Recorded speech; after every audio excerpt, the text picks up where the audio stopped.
No suelo contar esto con mi nombre verdadero. Ese quedó atrás, enterrado con una sotana y un legajo de papeles que aprendí a fingir que nunca existieron. Lo que sí me queda es la memoria del polvo rojo en las manos, del frío que sube desde la piedra y de un olor a copal viejo que se me pegó a los pulmones. Año 2007. Fui enviado desde la curia de Zacatecas a una parroquia abandonada en un pueblo minero llamado Noria de los Álamos. El obispo habló de reordenar archivos, regularizar sacramentales y atender una comunidad pequeña. Sonaba a tarea simple. Nadie me dijo por qué el último sacerdote se había ido sin despedirse ni dejar inventario de nada. Tampoco mencionaron a los que estuvieron antes que él. Llegué al atardecer. Las fachadas de cantera, el viento que silbaba entre calles y niños, un campanario torcido con 2 bronces cuarteados que no sonaron en todo el día. Adentro, el templo era un museo de humedad, bancas astilladas, veladoras consumidas hasta la lámina, un retablo de madera con dorado apagado. Revisé la sacristía, tomé un breviario reseco, sacudí la capa de polvo que cubría el misal. Esa noche, por rutina, dejé sobre el altar una Biblia de pasta negra que encontré en el cajón superior. No era la Biblia parroquial típica, en el lomo alguien había escrito con tinta dorada Vulgata 1913. La abrí en los salmos, recité las completas, cerré el templo y me fui a dormir al cuarto parroquial, un cubo con una cama de hierro y una cruz torcida sobre la cabecera. La primera noche la Biblia amaneció abierta. No era imposible, corrientes de aire, madera que cede. Lo extraño fue la página. En la hoja en blanco anterior al Génesis, alguien había escrito una línea con tinta espesa, casi pegajosa, como vino coagulando. Decía, P. Ignacio Cebreros. No conocía ese nombre. La tinta había penetrado la fibra del papel de un modo raro, como si no hubiera sido puesta la víspera, sino hace años, y aún así seguía húmeda al tacto. Cerré el libro sin dramatismos, me repetí que la imaginación hace trampas cuando uno llega a sitios con fama de silencio. Pasé el día con lo práctico, limpié la sacristía, busqué los registros para los sacramentos, hallé tomos de bautismos con fechas rotas, hojas arrancadas, anotaciones a lápiz con iniciales. La gente que se asomaba a la reja del atrio saludaba con cortesía y prisa. Pocos me cruzaron la mirada. Una mujer de trenza plateada me llevó tortillas envueltas en un trapo y no entró más allá del umbral. Que Dios lo acompañe, padre, dijo, y bajó la vista como si hubiera dicho algo indecoroso. La segunda noche fue peor. Había cerrado con doble vuelta y asegurado la Biblia en la sacristía. Al entrar al templo, la hallé otra vez en el centro del altar, abierta. El nombre escrito era otro, Perromán Vizcaíno. El trazo era igual de espeso, de un rojo casi negro. El papel no mostraba raspaduras, no había huellas de dedos. El silencio dentro del templo pesaba como una manta empapada. Me acerqué con una mezcla de vergüenza y enfado, tomé fotos con el teléfono, cerré de nuevo y la llevé al cuarto. La guardé en el armario y empujé un baúl delante de la puerta. Oré, sí, pero no supe a quién. Aquella madrugada soñé con túneles de mina. No bajaban en línea recta, serpenteaban como venas, y en cada recodo se escuchaban voces susurrando latines que no reconocí. Desperté con las manos entumidas por un frío que no venía de afuera. A la tercera noche conté 3 nombres, Ignacio, Román y P. Eusebio Aguirre. En los archivos diocesanos llamé a una secretaria que conocía los legajos. Le dicté los nombres con calma forzada. Hubo un silencio tenso al otro lado. Padre, esos estuvieron en Noria. No hay actas de salida. Tampoco de defunción. Solo movimientos administrativos. Traslados que no se consumaron. Me pidió que no insistiera y colgó con una respiración que parecía más llanto que miedo. Decidí dejar de abrir la Biblia. La metí en una caja de lata, le coloqué un candado viejo y escondí la caja bajo unas casullas carcomidas. Cerré la sacristía con llave. Esa noche el campanario sonó por primera vez desde mi llegada, una sola campanada, seca, sin eco. En el cuarto, la lámpara parpadeó hasta apagarse. Oí pasos en el pasillo. No eran de goma, arrastraban suela dura, pausada. No era uno. Eran varios, a compás. Cuando abrí la puerta, el pasillo estaba vacío y el frío era más denso que el polvo. Fui al templo con el estómago encogido. La Biblia estaba nuevamente sobre el altar. El candado de la caja seguía cerrado, la llave en mi bolsillo. En la página, el rojo había escrito P. Eliseo Montiel. Sentí una punzada de náusea, no por el nombre, sino por el detalle debajo, un número romano, B, minúsculo, como marcando un orden. Desde el coro, un murmullo de voces bajó sin aire de pulmones. No articulaban palabras enteras, pero repetían ritmos de liturgia, tonos de kiria, cambios de tono como en un tantún ergo. Los bancos crujían como si alguien invisible se acomodara en ellos con hábito pesado. Pasé el día recorriendo el pueblo. Toqué puertas, pregunté por nombres con tono burocrático. Respuestas de nubarrón, hace mucho, se fueron por enfermedad, los cambiaron. Un viejo, ex minero, me señaló con la barbilla hacia el cerro, aquí todo baja. Y lo que baja no vuelve. Ni el oro ni los curas. Una niña me dijo que su abuela no dejaba que cruzara la reja de la iglesia después del atardecer. Nadie me preguntó por qué quería saber tanto. La llave al misterio no me la dio una visión ni un milagro, sino una torpeza. Tropecé bajando al sótano donde se guardaban andas y pretiles. La losa se movió lo suficiente para dejar ver una hendidura. No estaba en los planos. Arranqué con palanca el rectángulo de cantera y descubrí unos escalones estrechos, húmedos, tallados a golpe de cuña. Bajaba un aire rancio, como de cera gastada y sudor antiguo. Descendí con una linterna pequeña que apreté hasta doler. El túnel no llevaba a catacumbas de santos, sino a lo que parecía una sacristía enterrada, un atril, una mesa de piedra rayada, 5 nichos en pared, todos vacíos. Sobre la mesa, un libro aún más viejo que la Biblia. No era un sacramentario. En el lomo, con hierros, se leía Ordo Clausurae. Abrí. Cada página tenía un encabezado con fecha, un año que regresaba y se repetía como un ciclo de cometa.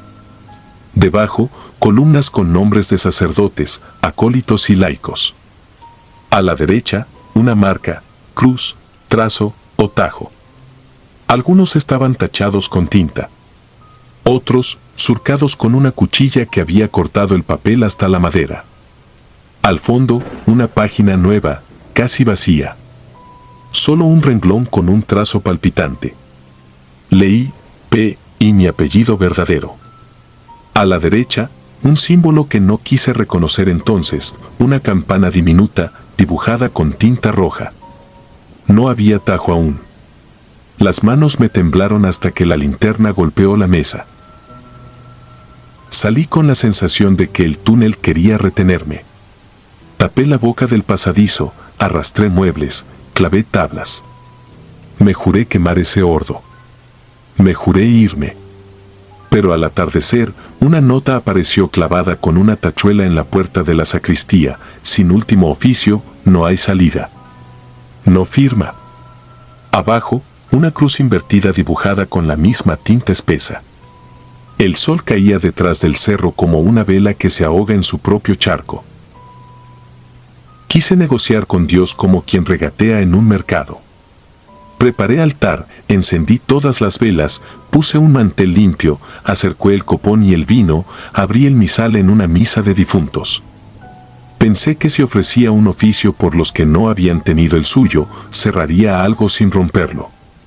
A medianoche, el aire descendió como agua helada. La cera no goteaba, se contraía. Los murmuros se convirtieron en una respiración profunda que no salía de ninguno, sino del conjunto, como si todo el templo inspirara lento. Empecé la misa. No hubo diáconos, ni lector, ni coro. Cada palabra se me atascó en la boca como si tuviera que traspasar barro. Al llegar a la consagración, los bancos se movieron al unísono. El crujido fue una respuesta. El campanero no estaba, pero sonaron 3 golpes de campanilla desde algún punto sobre mí. En el silencio posterior, sentí una mano fría posarse en mi hombro. No había carne, había peso. Terminé. Dije amén con un hilo de voz. Las velas se apagaron todas a la vez, como si una boca hubiera soplado por el mundo. En la penumbra quedó encendida una luz pequeña que no venía de una vela, un brillo rojo latiendo sobre la página previa al Génesis. Me acerqué. La Biblia mostraba un nuevo trazo debajo de mi apellido, una campanita idéntica a la del ordo y un número romano que no supe si era 7 u 8. La tinta se movía como un insecto herido. Apreté el crucifijo contra el pecho y bajé corriendo al sótano. No pensé en clavos ni tablones. Arranqué la losa y descendí casi de bruces. El ordo estaba abierto en la página final. Al lado de mi nombre, alguien había trazado media cruz, no completa. La campana dibujada tenía una grieta diminuta en el flanco. Desde arriba sonó la campana real del pueblo, la grande, no la de misa. Un tañido hondo, solitario, que en Oria solo se tocaba cuando moría un minero. Sentí que algo me partía en dos por dentro, como esa grieta pequeña. No había desenlace heroico que practicar, no había rito secreto que me enseñaran en el seminario. Intenté arrancar la página. La hoja se pegó a mis dedos, la tinta se me marcó en las yemas como quemadura. El papel no se dejó. Subí. Afuera, el viento había despertado, y con él, gente en ventanas entreabiertas. Nadie entró al atrio. Nadie pronunció una palabra. Alguien dejó en la reja un rosario de cuentas de vidrio opaco. Al día siguiente empaqué. Escribí una carta breve al obispo con frases en plural para no cargar con la primera persona, se recomienda clausura temporal, se advierte estado estructural comprometido, se sugiere reubicación de archivo. Nadie me detuvo cuando abordé el camión a la capital. Nadie preguntó por qué me iba sin despedida. A veces, en las noches de ciudad, un sonido me despierta. No es la alarma de un auto ni una sirena lejana, es un repique corto, metálico, como de campanilla de sacristía movida por una mano paciente. Entonces recuerdo el medio trazo de cruz junto a mi nombre. Recuerdo que la campana dibujada en el ordo tenía una grieta diminuta y que la de Noria, la de verdad, estaba cuarteada en el flanco norte. Y me digo que tal vez no fui el último, sino el siguiente. Que el círculo no se cierra, solo se aprieta. He cambiado de nombre y de oficio. No ejerzo. Nadie me pide misa ni consejo. Guardo en una caja de zapatos fotografías de aquella Biblia, de aquellos nombres que ya no quiero pronunciar en voz alta. De vez en cuando, al limpiar, encuentro en las yemas de los dedos una sombra rojiza que no se va con agua ni con jabón. Dicen que la tinta de archivo se fija mejor con el tiempo. Yo aprendí que hay tintas que fijan personas.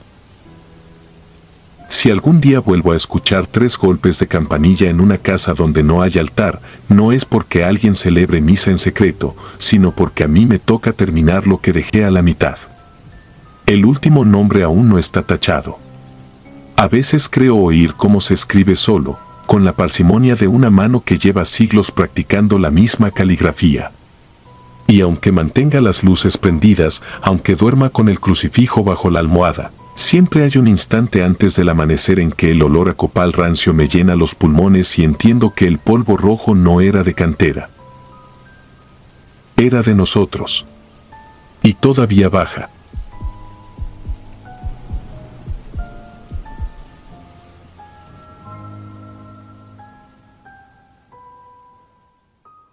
Me llamo Mateo, nací en Toluca y durante años trabajé como técnico en conservación de arte sacro. Mi empleo no tenía nada de espectacular, limpiar dorados, consolidar madera carcomida, escribir informes con fotos y medidas, negociar con párrocos el cierre de templos para no dañar retablos con el humo de las veladoras. En 2009 me asignaron una intervención pequeña en una parroquia antigua de la Sierra Norte de Puebla, San Miguel de Chonacatlán. No era la primera vez que subía a pueblos donde la niebla parece descolgarse de las campanas, pero aquel lugar tenía un silencio denso, como si absorbiera los sonidos en lugar de devolverlos. El padre encargado se llamaba Esteban. Alto, flaco, de manos muy grandes y uñas impecables. No sonreía, pero tampoco era brusco. Me entregó un juego de llaves sin mirarme a los ojos. Dijo que podía trabajar de noche, cuando nadie molestara, y que la casa parroquial tenía un cuarto para mí. Acepté. Tenía que avanzar. El retablo mayor presentaba fisuras, el barniz estaba quemado y detrás, oculto tras un panel, asomaba una puerta baja que no constaba en los planos. Fue el sacristán, un hombre ya viejo, quien me dijo sin decirlo que no era raro encontrar accesos tapiados en templos viejos. No insistí. Las puertas sin nombre siempre esconden historias que nadie quiere recordar. La tercera noche, la niebla entró por la nave como un animal lento. Estaba documentando con lámpara frontal y trípode cuando la luz arañó un borde de madera podrida justo donde la puerta escondida hacía sombra. Toqué y la tablazón cedió con apenas un empujón. Dentro, una escalera estrecha bajaba al vientre del templo. No tenía razones para hacerlo, y aún así bajé. El aire olía a cal húmeda y cera vieja. Mis botas raspaban la piedra. Al fondo, un cuarto de bóveda baja, sin bancos ni imágenes, solo una mesa cubierta con lino y una cruz sin cuerpo. Había marcas en el piso, curvas y líneas que alguien había pulido al grado de que brillaban. No eran dibujos, eran caminos repetidos por pies que giraron sobre los mismos puntos durante años. Sobre la mesa encontré un cuaderno con tapas negras. No tenía fecha de inicio. En la primera página, un título en latín mal escrito. No me sorprendió. A veces los sacerdotes que custodian piezas inventan títulos solemnes para listas de objetos. Pero esta no era una lista. Eran actas. Cada entrada anotaba un oficio de medianoche, con los nombres de los asistentes, 3 sacerdotes siempre, un cuarto variable, y a veces un visitante. Las actas no describían el contenido de la ceremonia, solo registraban resultado, favorable o resultado, pendiente. En una esquina, una mano distinta había agregado frases cortas en castellano: no responde al salmo, la voz sin eco, ojos de vidrio, guardar silencio. Me dije que debía entregarlo a Esteban. Subí con el cuaderno pegado al pecho y lo busqué en la sacristía. No estaba. Dejé el cuaderno en mi cuarto, cerré la puerta con llave y regresé al retablo. La madera crujía con mi peso, pero el templo entero parecía contener el aliento. A medianoche, las campanas no sonaron. Aún así, escuché un golpe de metal en el patio. Al asomarme por la ventanilla alta vi sombras moviéndose en fila hacia la entrada lateral. 3 sotanas. Una cuarta figura con un abrigo largo. Nadie llevaba lámparas. Atravesaron la nave sin encender luces, como si conocieran la oscuridad y la oscuridad los conociera. Desaparecieron por la puerta que yo había forzado. No dormí. Al amanecer, Esteban tocó a mi cuarto. Preguntó si había avanzado. Su voz sonaba como si hubiera pasado horas hablando. Le dije que sí. No mencioné el cuaderno. Me pidió, con cortesía seca, que no trabajara esa noche porque habría adoración. Asentí. Pasé el día consolidando grietas y fingiendo normalidad. Cuando oscureció, fui al cementerio detrás del templo. Las cruces de hierro estaban frías y una vela solitaria se resistía al viento. Desde ahí escuché un rezo que no reconocí. No eran palabras, eran intervalos, silencios medidos, respiraciones largas que terminaban cruzándose como los caminos pulidos del cuarto subterráneo. Me alejé. El rezo no subía ni bajaba de volumen, parecía adherido al hueso del aire. La noche siguiente decidí bajar con el teléfono en modo avión y la lámpara frontal apagada. Había suficiente luz para reconocer la bóveda. Me apoyé contra la pared y esperé.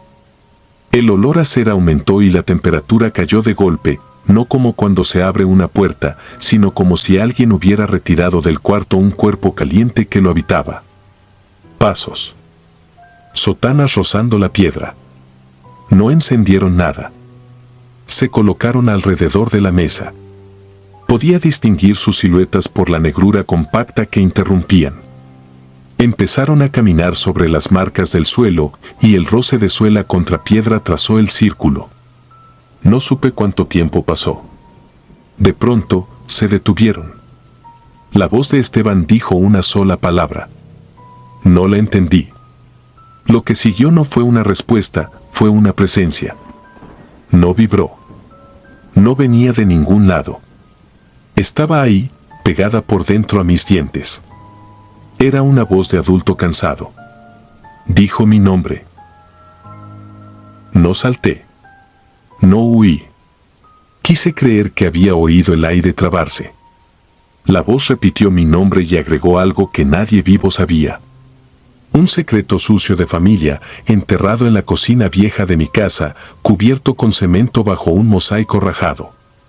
Estuve seguro de que la pared contra la que me pegaba respiró. Luego, silencio. Uno de los sacerdotes murmuró un salmo, torciéndolo. Otro marcó con pasos cortos la línea de pulido. Esteban habló sin acento, como si practicara para no delatarse. Dijo resultado, pendiente. La fila de sombras subió. El cuarto quedó otra vez en hueso. La lámpara frontal se negó a encender de inmediato.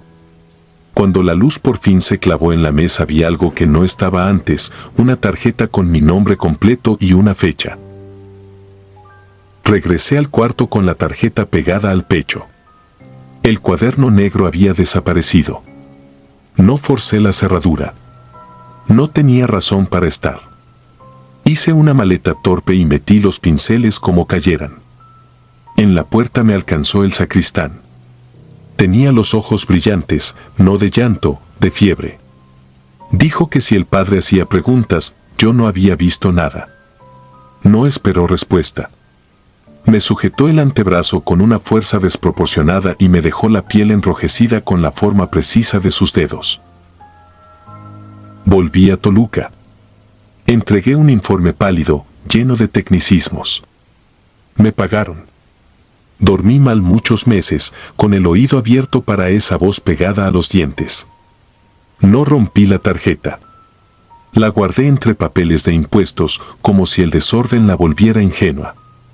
En 2012 recibí un correo sin remitente claro, solo una línea en el asunto, resultado, favorable. El cuerpo del mensaje estaba vacío. A los pocos días me llamaron de la diócesis de Cuautla para valorar una custodia en mal estado. Rechacé. Me costó, pero rechacé. Volví a aceptar trabajo solo cuando eran piezas municipales, sin vínculo eclesiástico. Aprendí a reconocer en la conversación casual un tipo de silencio que huye de ciertas palabras, como si al nombrarlas se abriera una puerta. En 2014 murió mi madre. Al levantar el piso de la cocina para arreglar una fuga, el albañil encontró una losa con cemento distinto. Debajo, una caja de lata. Dentro, recortes de periódicos de los 70, una medalla de San Benito, 2 fotos de mi abuelo con sotana. Nunca supe que había sido sacerdote. En la contraportada de una de las fotos alguien había escrito un salmo con la misma caligrafía inclinada que yo había visto en el cuaderno negro. No se lo mostré a nadie. No era prueba de nada, pero tampoco era casualidad. Intenté olvidar. Cambié de ciudad. Me fui a Querétaro. Tenía una novia que ignoraba mis despertares con el corazón clavado en la garganta. En 2017, un cliente me pidió evaluar el estado de unas pinturas en el exconvento de San Gabriel, Cholula. Dije que no. 2 semanas después, la misma voz del email volvió, ahora como una carta impresa deslizada bajo mi puerta. Solo decía oficio, medianoche, sacristía. No había firma. La tinta olía a humedad. El papel estaba muy limpio. Podría decir que quemé la carta. No lo hice. La guardé con la tarjeta y la foto de mi abuelo. Empecé a notar que, al pasar junto a templos viejos, el aire alrededor de las puertas estaba unos grados más frío que el resto de la calle. No era sugestión. El cuerpo reconoce patrones. Empecé a caminar por otras aceras, a cambiar de ruta, a evitar las campanas. En 2019, en un viaje de trabajo, pasé cerca de la Sierra Norte. Decidí desviar el camino. Quise comprobar que había exagerado, que mi memoria había inventado sombras que nunca existieron. San Miguel de Chonacatlán seguía ahí, más descuidado, la pintura exterior cayéndose a escamas. La puerta lateral tenía una barra nueva. Toqué. Nadie respondió. Dentro, la luz era una sopa espesa.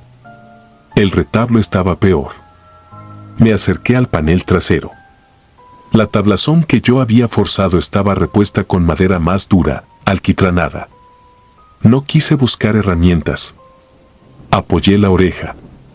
Del otro lado no había eco. Había respiración. No sé cuánto tiempo me quedé así, con la cabeza pegada a la puerta. No escuché sotanas ni salmos. Solo la regularidad de alguien que no necesitaba aire para vivir y, sin embargo, respiraba para burlarse del hábito humano. Me separé. Al girar vi al sacristán viejo parado a 2 bancas de distancia. No supe cómo entró. Tenía la piel amarilla y los ojos más pequeños. Dijo que ya no hacen el oficio ahí, que ahora viajan, que el camino de piedra puede trazarse en cualquier suelo si se camina con los pies correctos. No pronunció mi nombre. No habló más. Al pasar junto a mí me tocó el antebrazo con la misma fuerza de años atrás. Me dolió durante días, como si me hubieran dejado una inyección de frío bajo la piel. Esa noche dormí en un hotel de carretera con paredes delgadas. A medianoche, el hielo de la cubeta chasqueó sin razón. La tarjeta con mi nombre estaba sobre la mesa, aunque yo la había dejado en Querétaro dentro de una caja.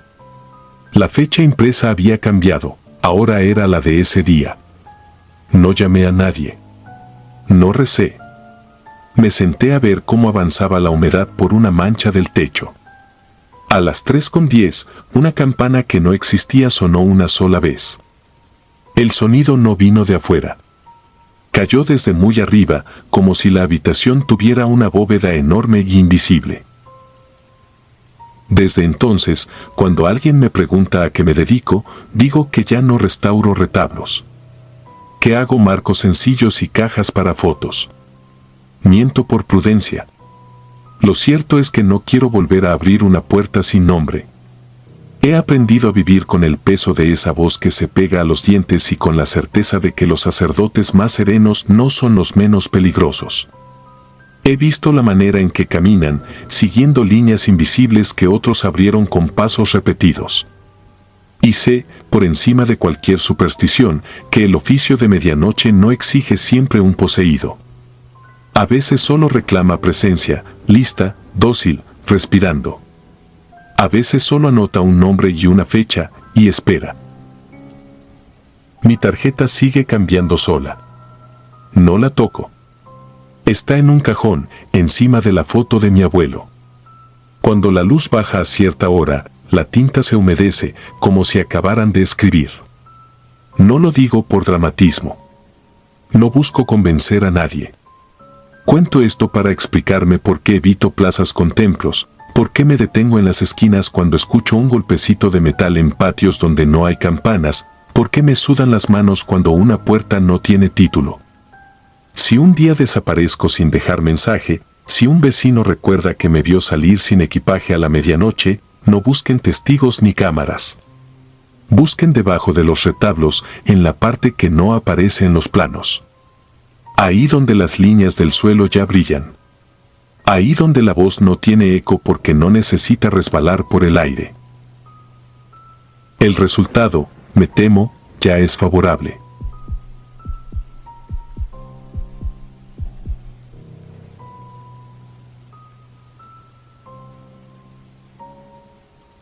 Nunca pensé que volvería a escribir sobre aquello.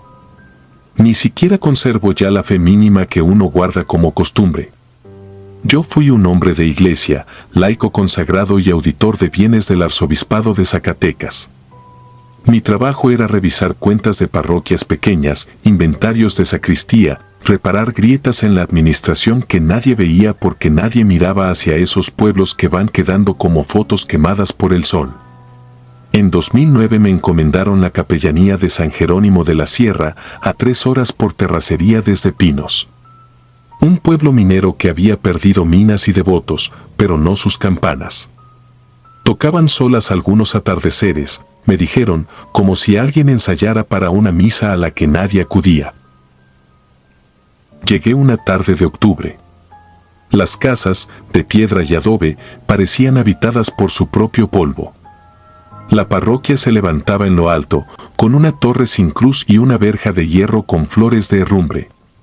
Me recibió el sacristán, un hombre pequeño al que todos llamaban Don Lino. Me ofreció agua tibia y pan duro.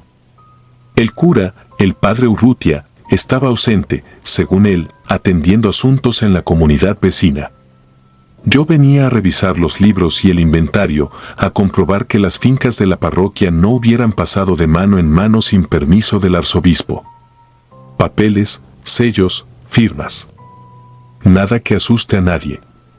Pero el aire del templo tenía ese olor dulzón del copal mal apagado y algo parecido al hierro, como si en alguna parte hubiera sangre seca que no era de altar ni de accidente.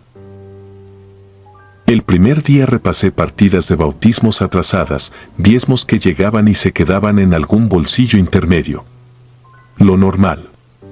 Don Lino insistió en que la llave de la sacristía antigua la tenía solo el padre.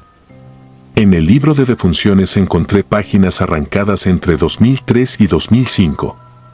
En el margen, una nota con letra apretada, se transcriben a registro mayor de capilla anexa. No había capilla anexa. Caminé el patio buscando cimientos viejos. Detrás del ábside había una puerta tapiada con ladrillo nuevo. Nadie repara con esmero una puerta sin querer que permanezca cerrada. El padre Urrutia llegó entrada la noche. No era viejo, pero su rostro parecía de cera recalentada, con esa brillosidad que delata fiebre o cansancio extremo. Me habló poco, con frases cortas sobre obediencia, sobre no retrasar la revisión. Me ofreció dormir en el cuarto de huéspedes junto al campanario.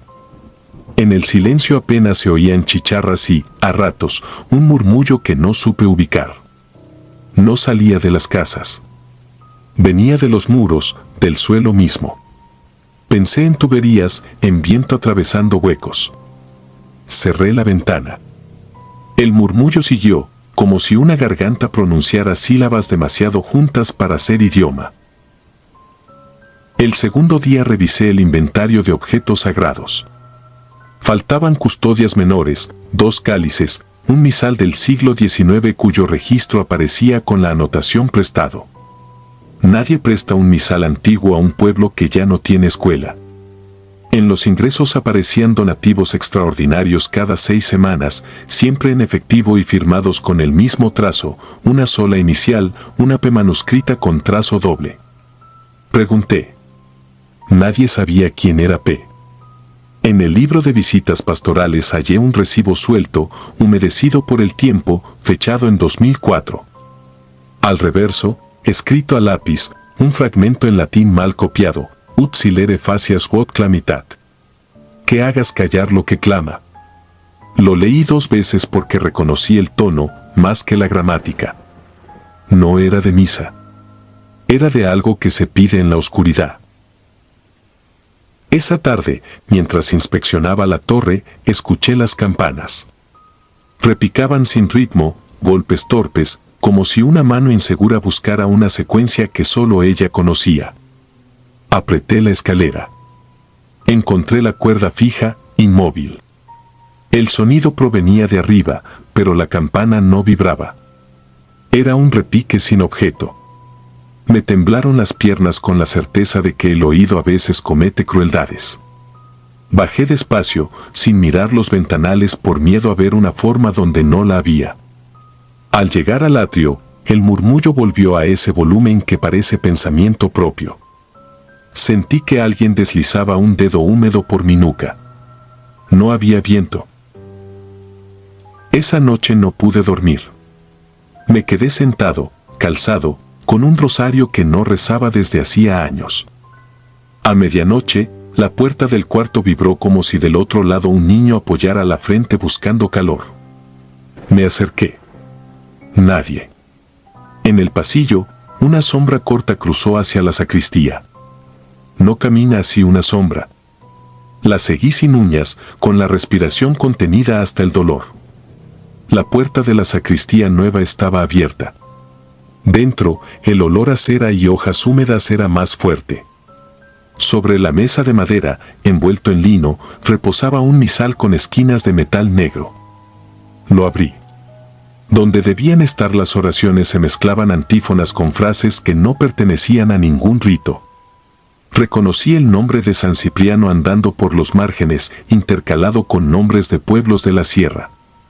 Al final, una página con un dibujo a tinta, una llave atravesando una boca. Y, abajo, la P en ese trazo doble. El tercer día fui a la alcaldía. Quería padrones antiguos, saber si entre 2003 y 2005 habían desaparecido personas. El encargado me miró como se mira a quien viene a levantar polvo de muertos. Dijo que no, que el pueblo se iba por hambre y por carretera, que los que faltaban estaban en Monterrey o en Estados Unidos. Mientras hablaba, pude ver en la pared una foto de la fiesta patronal de 2004. El padre Urrutia sonreía con labios apretados. Junto a él, un sacerdote más viejo sostenía el estandarte. Lo reconocí por una cicatriz en la sien, el padre Melitón, retirado, famoso por su mano firme en los seminarios. En el borde de la foto, a lápiz, alguien había escrito misa de difuntos adelantada. No era chiste de pueblo. Era una marca. Volví a la parroquia al atardecer. No encontré a don Lino. El templo, con sus bancos alineados como huesos, exhalaba frialdad. De la puerta tapiada, detrás del ábside, surgía ahora un hilo de aire más frío todavía, como si una linterna respirara al otro lado. Puse la mano en el ladrillo nuevo. Vibraba. El padre apareció a mis espaldas. Dijo que había obras pendientes. Que no me inquietara. Que pronto terminaría mi trabajo. No era amenaza ni consuelo. Era un parte. No sé por qué esa noche decidí hacer guardia. Tal vez fue cobardía camuflada de carácter. Me senté en la última fila, a oscuras, con la espalda recta para que el sueño no me venciera. En punto de las 12, una vela se encendió sola sobre el altar. Fue un chasquido breve y luego la llama. Entraron 3 sombras por la puerta lateral. No caminaban como hombres cansados. Deslizaban los pies con precisión ritual. El padre Urrutia iba delante. Detrás, un sacerdote delgado con sotana gastada que reconocí por la cicatriz en la sien. El tercero era más joven y tosía a intervalos, una tos contenida como culpa. Colocaron sobre el altar el misal negro. Uno sostuvo la llave grande que yo había visto dibujada. El padre Melitón abrió la boca, no para hablar, sino para mostrar la lengua marcada. El murmullo que me había acompañado esos días dejó de ser fondo y tomó forma de frase. No la repetiré. Las velas temblaron sin viento. La puerta tapiada emitió un crujido húmedo. Comprendí, de golpe, que no estaban invocando nada. Estaban acallando algo. No pedían que viniera. Pedían que no saliera. Cada 6 semanas, según los donativos, venían a renovar el candado de una voz. El joven comenzó a convulsionar con una cadencia aprendida. Le ataron las manos con una estola vieja. Urrutia presionó su frente con la llave. El murmullo, al otro lado del muro, se volvió un grito bajo, como de garganta muy grande pronunciando bajo tierra. El misal cayó del altar, abierto en esa página con la P. Me moví sin querer, el banco rechinó y los 3 voltearon. No corrí. Los ojos del padre tenían esa firmeza helada de quien sabe que hace un mal necesario. No hubo palabras. Me hicieron pasar detrás del altar. Me obligaron a tocar el ladrillo. Estaba tan frío que dolía. El padre Melitón me tomó la mano, colocó la llave en mi palma y la apretó hasta que sentí la marca. No fue un golpe. Fue un peso. El murmullo se detuvo un instante, como si el otro lado hubiera olido mi miedo. Urrutia acercó sus labios a mi oído. No rezó. Nombró mi nombre completo, como en un registro. Luego dijo que yo ya sabía demasiado para irme sin encargarme de algo. Que a veces la misericordia no es liberar, sino sellar. Al amanecer, el templo lucía como siempre. Don Lino barría el atrio con la calma de quien borra huellas que no sabe leer. Les dije que terminaría mi informe esa misma tarde. Escribí que todo estaba en orden. Que el templo conservaba sus bienes. Que el cura necesitaba apoyo para reparar el techo. Mentí con la naturalidad de un hombre que ha aprendido que algunas verdades no deben contarse por escrito. Antes de irme, el padre me entregó una bolsa de tela. Dentro, la llave. Por si un día falta alguien y hay que cumplir el turno, dijo, sin mirarme. Han pasado años. La marca en la palma se borró, pero la recuerdo cuando cierro los ojos. Cada 6 semanas, sin falta, a medianoche, escucho el repique sin campana desde donde esté. No hace falta estar en San Jerónimo. El sonido llega como un aviso. Sé que en algún lugar del muro la cal se cuartea, que la voz vuelve a armarse y que alguno de los 3 puede ya no estar. Entonces tomo la llave, me siento en la oscuridad de mi sala y repito, en silencio, las sílabas que leí en aquel misal. No creo en milagros desde entonces. Creo en candados. Creo en voces que no conviene soltar. Y a veces, cuando el repique tarda más de lo debido, escucho, desde ninguna parte, una respiración pegada a mi nuca que no es la mía. Si un día dejo de responder a estas citas, sabrán que la puerta se abrió. O que, por fin, aquello encontró un huésped menos obediente.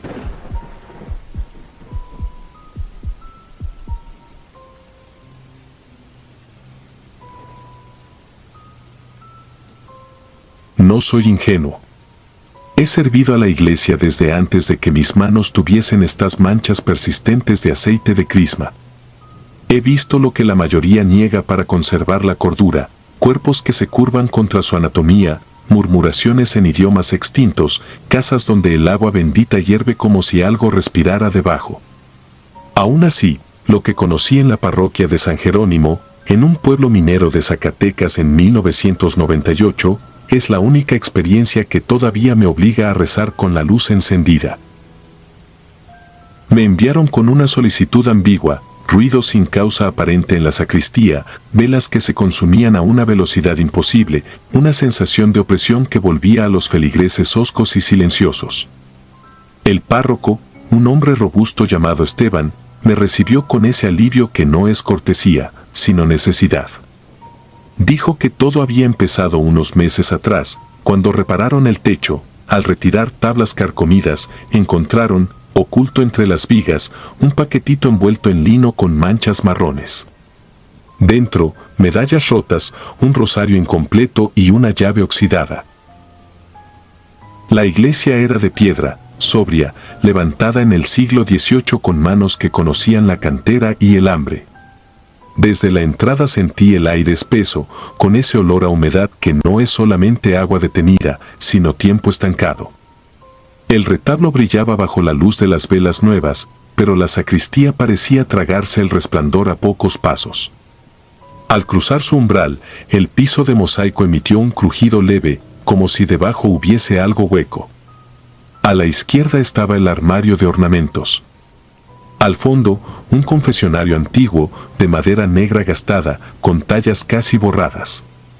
No destacaba por grandeza, sino por una cualidad más simple, parecía no pertenecer al resto. No me hablaron de él al principio. Noté que Esteban evitaba mirarlo. Tenía el quicio marcado con trazos finos, no eran rayones de termitas ni caprichos del tiempo. Eran signos. Letras latinas trazadas con mano firme, pero raspadas a medias como quien se arrepiente tarde. En el canto superior, justo donde la carpintería hace una cornisa, permanecía un hilo de cera petrificada, tanto que parecía parte de la madera. Pasé la yema del dedo y sentí el borde frío del sello.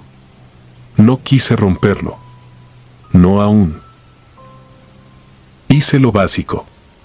Oración, agua bendita en las esquinas, un recorrido lento y atento con el hisopo. Cada punto recibió su signo de cruz. En el confesionario, al acercarme, noté que no tenía la ranura para escuchar. La celosía estaba cubierta desde adentro. Toqué la madera con los nudillos. Respondieron 3 golpes secos desde las entrañas del cajón. No era eco de mis propios dedos. Lo supe por la sincronía, mis golpes habían muerto y estos llegaron después, con un ritmo que no imitaba, sino replicaba una voluntad distinta. Esa noche me alojé en la casa parroquial, pared con la sacristía. El bullicio del pueblo desapareció pronto.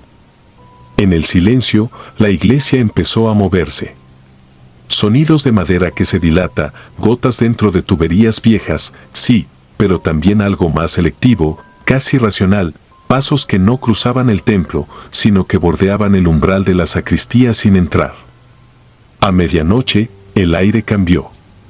Un olor a hierro fresco, como sangre que no he visto, me tomó la garganta.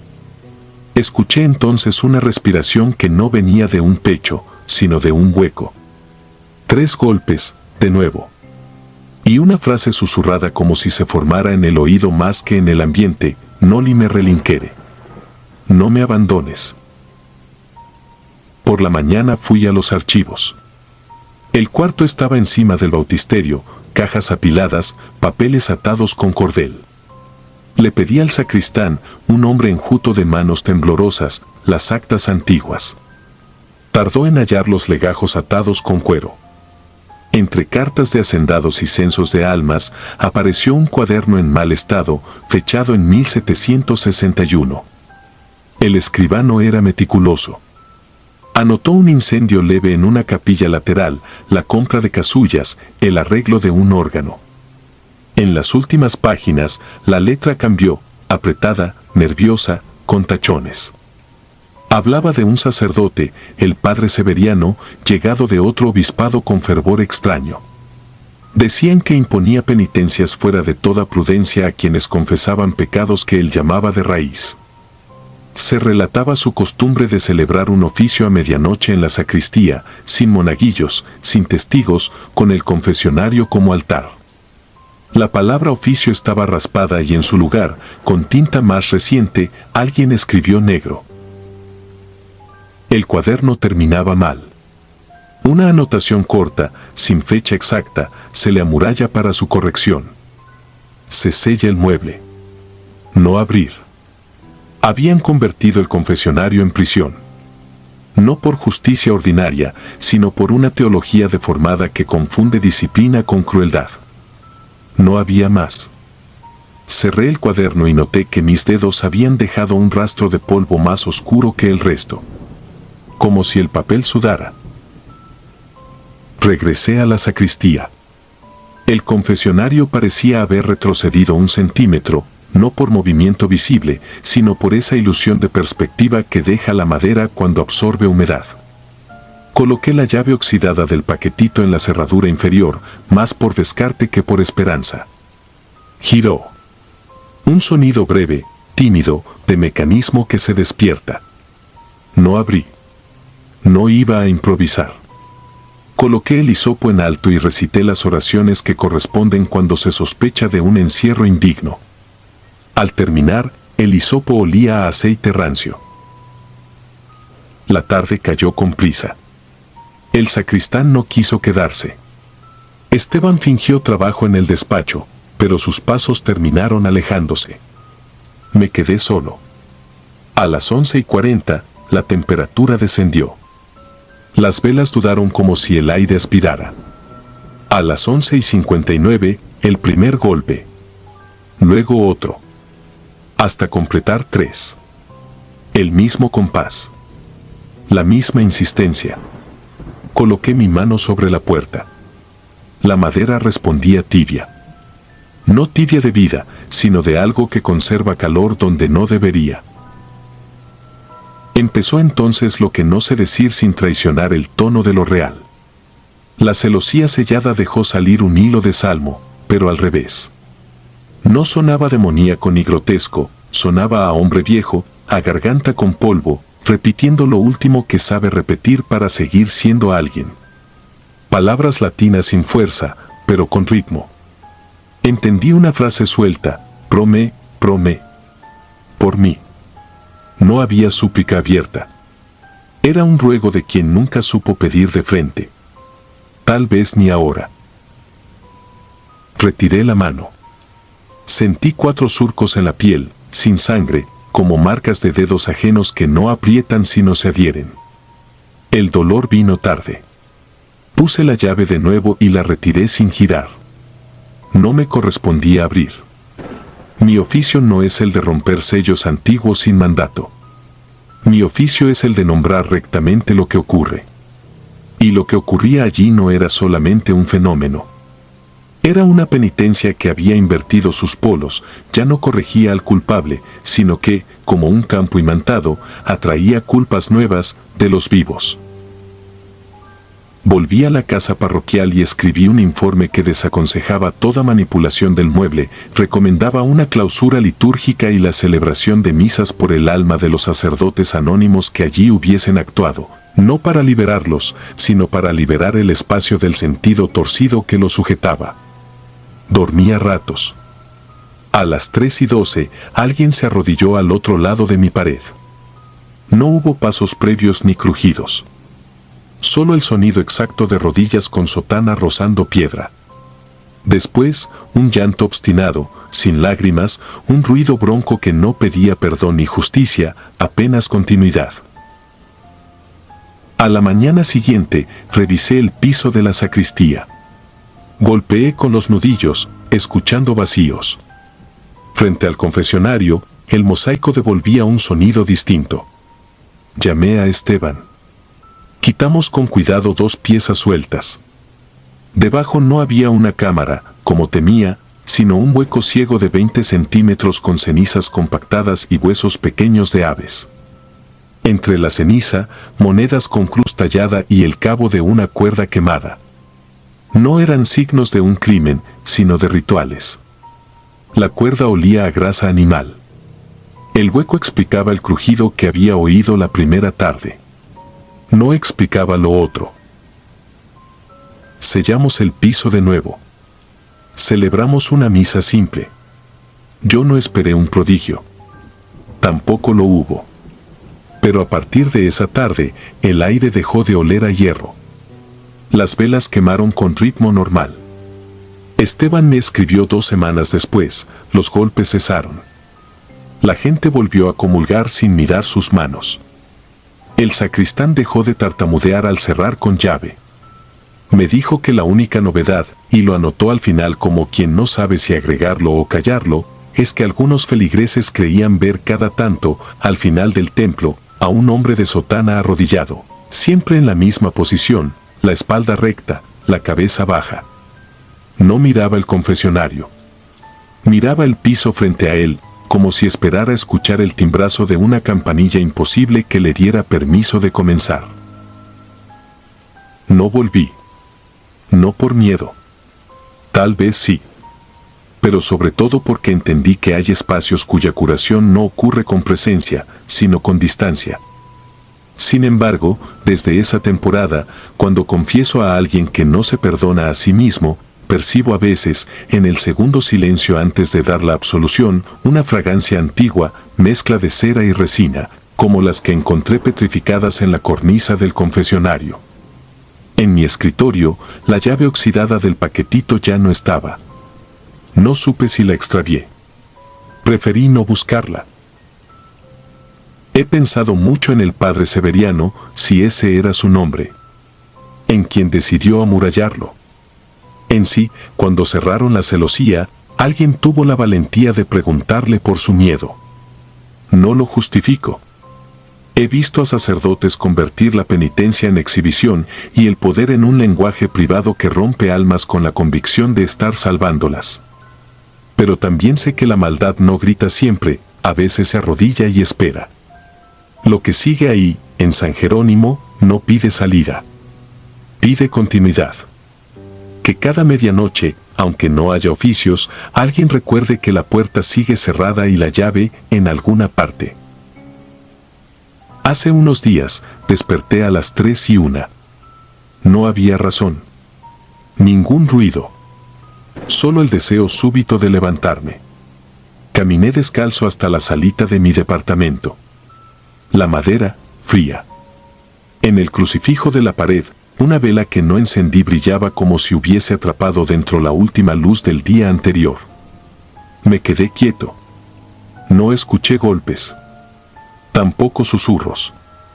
Lo único nítido fue mi respiración volviéndose ajena. En el borde inferior de la puerta, sobre el barniz, 4 marcas nuevas dibujaban el gesto de una mano cansada. Pasé el dedo. No sangré. No dolió. Pero supe que esa no era una amenaza. Era un recordatorio. No me abandones. No soy ingenuo.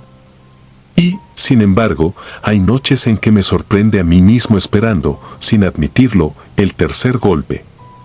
No para abrir. Para saber que, en algún lugar donde la cantera y el polvo guardan historias sin absolución, alguien sigue cumpliendo una penitencia que nadie sabe si pidió o impuso. Y que, mientras un hombre de sotana siga arrodillado sin levantar la vista, la frontera entre la culpa y el rito, entre la justicia y la pared, seguirá siendo una línea tan delgada como la cera petrificada en una cornisa. Una línea que no se corta con una llave, sino con algo más simple y a la vez imposible, el acto de decir, con verdad, lo que se fue y lo que se queda. Si disfrutas de los relatos, te invitamos a apoyarnos con un like y un comentario, ya que eso nos ayuda muchísimo. Además, si aún no estás suscrito o suscrita, te animamos a formar parte de la comunidad del terror. Muchas gracias por escucharnos y por tu apoyo.